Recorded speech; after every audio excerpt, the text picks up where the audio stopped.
बालाघाट जिले के किरणापुर थाना क्षेत्र के आने वाले ग्राम भूतहा टोला खेत वन्य प्राणी का शिकार करने बिछाए गए विद्युत तार की चपेट में आने से एक युवक विद्युत करंट से झुलस गया है।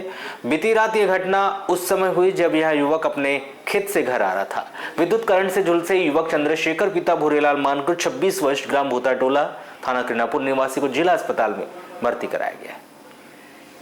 प्राप्त जानकारी के अनुसार चंद्रशेखर मानकर अपने परिवार के साथ खेती किसानी करते हैं।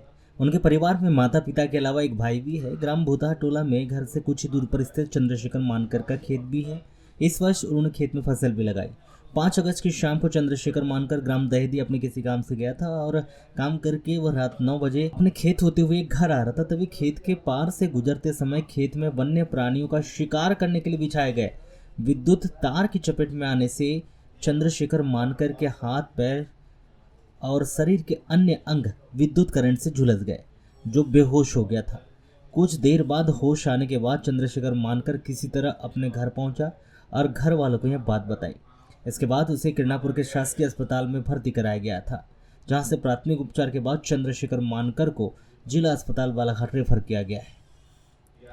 आपको यहाँ बता दें कि इन दिनों कृषि क्षेत्र में रोपाई कार्य समाप्त होने के बाद जंगल पहाड़ी से लगे खेतों में कृषक जंगली सूअरों से अपनी फसल को बचाने के लिए खेतों में विद्युत तार लगाकर वहीं से गुजरे विद्युत लाइन से जीआई तार से कनेक्शन कर तारों में विद्युत प्रवाह कर देते हैं, जिससे कुछ हद तक तो जंगली सूअरों से फसल बच जाती है, किंतु विद्युत करंट की चपेट में आने से जंगली सूअरों के अलावा अन्य वन्य प्राणी के विद्युत करंट से बेमौत में मारे भी जाते हैं।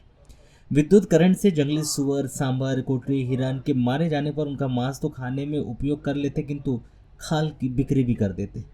यह सिलसिला पिछले कई वर्षों से चला आ रहा है।